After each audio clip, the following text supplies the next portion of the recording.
Good morning అండి. Morning లేవగానే washing machine వేసేసాను. ఫ్రెష్ అయిపోయి దేవుడికి దీపం కూడా పెట్టేసుకున్నాను.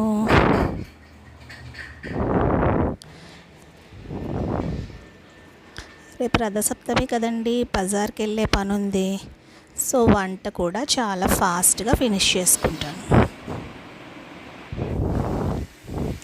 రోజు లంచ్లోకి రైస్, పప్పు, టొమాటో, అలాగే బీన్స్ ఫ్రై చేశానండి. బ్రేక్ఫాస్ట్లోకి పెద్ద గోధుమ రవ్వ ఉప్మా చేశాను. రైతు బజార్కి వెళ్తున్నాను ఫ్రెండ్స్. మా రైతు బజార్ ఎలా ఉంటుందో మీకు కూడా చూపిస్తాను, పదండి. రేపు రథసప్తమి కదా, కావాల్సినవన్నీ తెచ్చుకోవడానికి రైతు బజార్కి వెళ్తున్నాను. మీరు కూడా చూద్దురు మా రైతు బజార్ ఎలా ఉంటుంది, పదండి.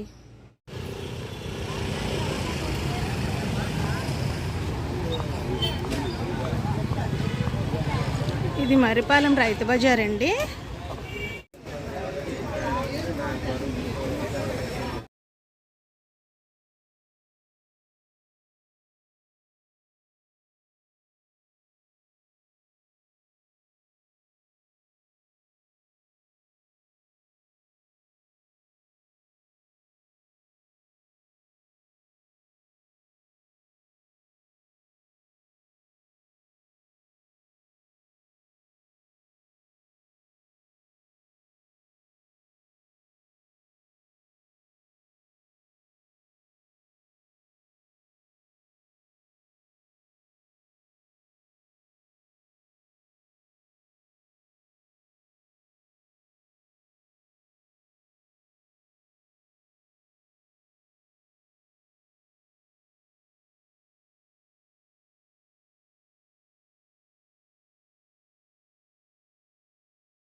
టెన్కి ఇవ్వండి, ఇక్కడే కదా.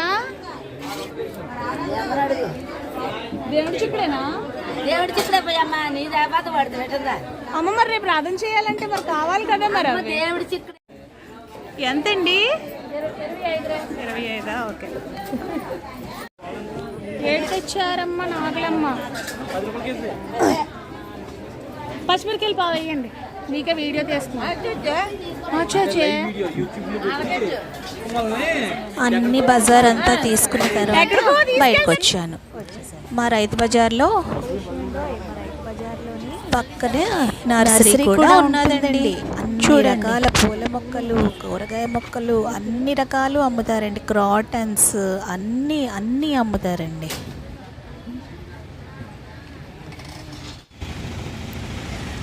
మా రైతు బజారు పాస్పోర్ట్ ఆఫీస్ పక్కనే ఉంటుందండి.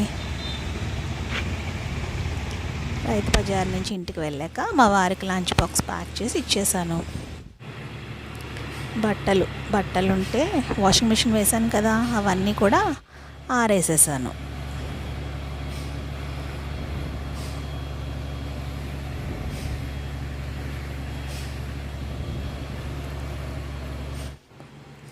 తర్వాత బజార్ నుండి తెచ్చుకున్న కూరగాయలన్నీ కూడా సర్ది పెట్టుకున్నాను.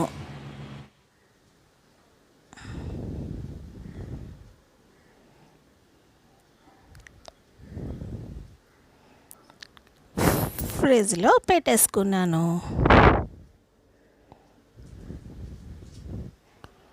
ఆకుకూరలన్నీ బాగా బాగు చేసుకొని అన్నీ బాక్సుల్లో వేసుకొని పెట్టుకున్నానండి. మధ్యాహ్నం లంచ్ అయిన తర్వాత 2:30 వరకు రిలాక్స్ అయ్యి అప్పుడు ఆరిన బట్టలన్నీ తీసి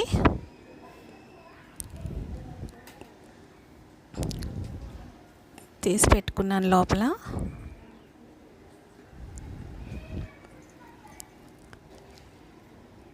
అవన్నీ మడతలు వేసుకున్నానండి. బట్టలన్నీ మడతలు పెట్టుకుని ఎక్కడక్కడ సర్దుకున్నాను.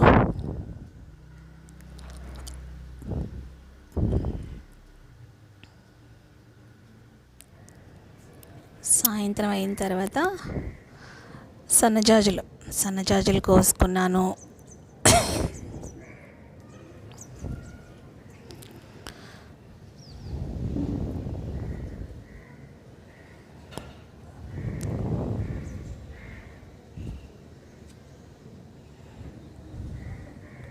రేపు రథసప్తమి కదండి, అందుకని మాల కడదామని సన్నజాజులు కోస్తున్నాను.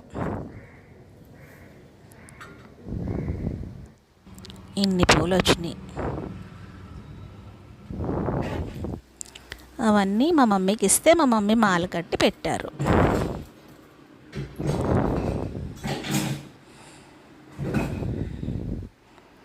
తర్వాత సాయంత్రం 6 అయిన తర్వాత దేవుడికి సంధ్యాదీపం పెట్టాము.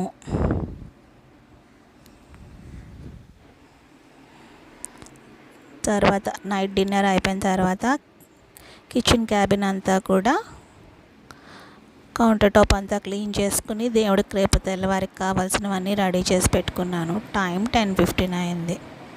ఇంక వెళ్ళి పడుకోవడమే.